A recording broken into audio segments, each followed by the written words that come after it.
আসসালামু আলাইকুম এভরিওয়ান, সবাইকে রুমা কিচেনে স্বাগতম। আশা করি সবাই ভালো আছো। আলহামদুলিল্লাহ আমিও অনেক ভালো আছি। আজ আমি তোমাদের জন্য আমের ভর্তার রেসিপি নিয়ে এসেছি। এই গরমে যদি হয় সুস্বাদু সুন্দর একটা আমের ভর্তার রেসিপি। কাঁচা টসটসে আম, আমি এখানে হাফ কিলো আম নিয়েছি। আমটাকে ভালোভাবে ধুয়ে নেব। গরমের মধ্যে যদি এরকমের একটা মজার ভর্তা হয় তাহলে বেশ ভালো হয়। আমগুলোকে আমি কষলিয়ে ধুয়ে ছিলে নিয়েছি।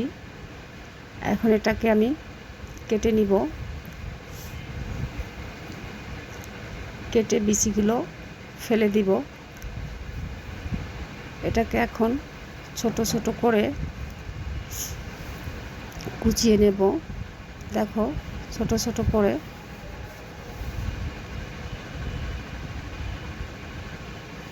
কুচিয়ে নিয়েছি। এভাবে আস্তে আস্তে করে সবগুলোকে কুচো করে নিবে। এই গরমের মধ্যে আমের ভর্তাটা বেশ ভালোই লাগবে। কুচানো হয়ে গেছে। এখন আমি 3টা কাঁচামরিচ কেটে নিয়েছি।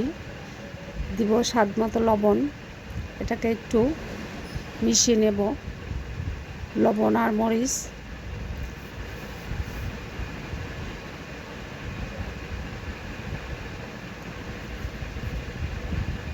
এখন আমি আম দিয়ে ভালোভাবে কষলিয়ে নেব। আসলে এটা মাখার উপরে অনেক মজা।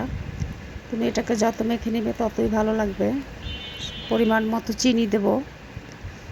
চিনি দিয়ে আবার ভালো করে মেখে নিব।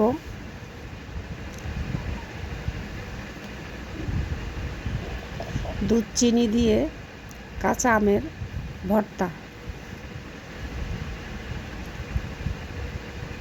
ভালো করে চিনিটা আমের সঙ্গে মিশিয়ে নেব যাতে চিনিটা গলে যায়। এবার দিয়ে দেব প্যাকেটের গুঁড়ো দুধ, 1 প্যাকেট দুধ দিয়ে এই আমের ভর্তাটা মাখিয়ে খেয়ে দেখো, অনেক মজার একটা ভর্তা। এখন আবার কষলিয়ে কষলিয়ে রস বের করে নেব।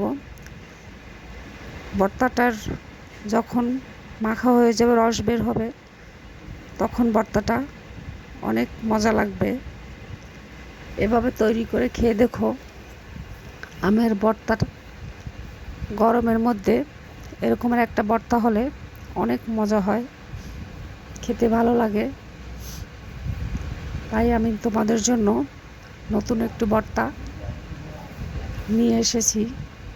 আমার ভর্তাটা যদি তোমাদের ভালো লেগে থাকে, আমার রেসিপিটা যদি তোমাদের ভালো লেগে থাকে, প্লিজ লাইক করো, কমেন্ট করো, শেয়ার করো। আজ এখানেই বিদায়। আল্লাহ।